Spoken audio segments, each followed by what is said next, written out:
more insight into that last match.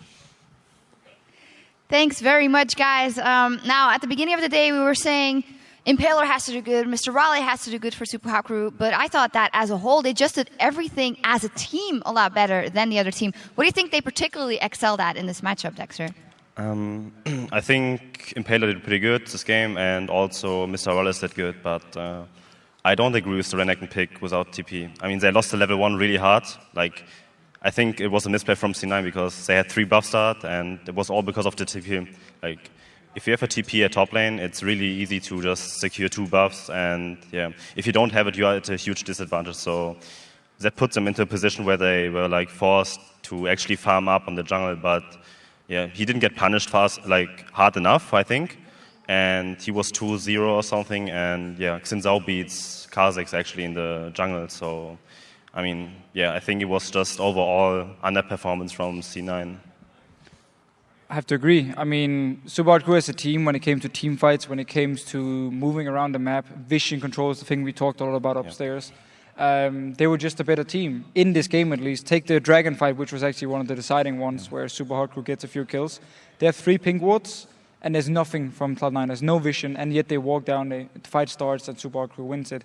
And then with the comp we have for both teams here, again, we talk about how LeBlanc pick, once you actually fall behind against the Lulu mid, and also against like the front line, with Xin Zhao, with Renekton, and with, of course, Leona as the support, like it's very hard for him to kill anyone.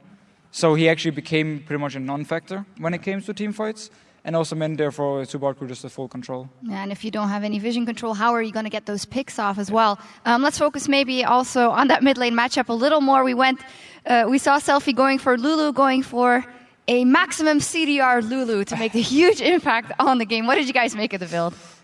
I don't think that build is good. No.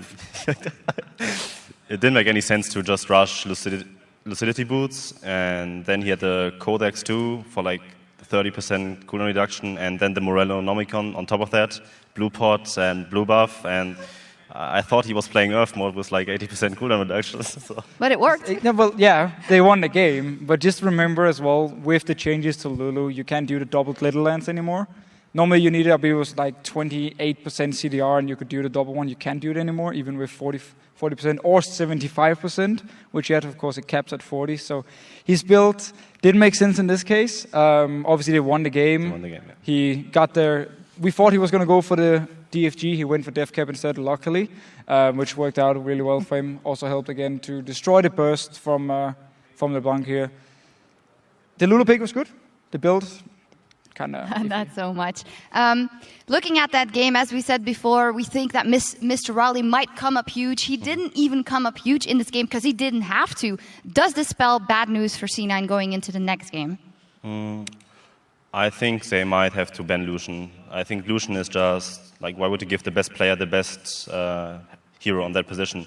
And I think Mr. Wallace is really good on Lucian, and if he has to, he can just carry the game from that position because, yeah, I really like Lucian into LeBlanc too, and like you can just juke out the W and then one-shot her.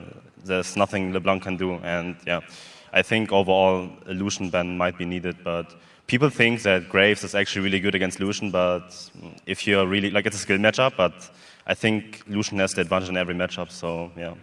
So from what we've seen here, the Fisho, how do you think game 2 is going to go? Well, I think if Supa Hot Crew, if Cloud9 Eclipse goes for the same kind of comp with this double assassin, the jungler being assassin, and then the mid laner, and they don't fix the vision control, I think they're going to be in for a very hard game. I would actually like to see them go more for a teamfight comp or heavy push comp, for instance, like a lot of wave clear, so they can, I know it can be boring, extend the game, and then like to focus on team fights and don't rely too much on the vision control. I think that could help them out, unless, of course, they come in this game and just fix it completely, have great vision control, and get the pings they want. Well, we will see, of course, in the next game. We'll set up the Rift for our next match, which means you can top off your HP, but stay close, because next it's game 2 between the Supa Hot Crew and Cloud9 Eclipse.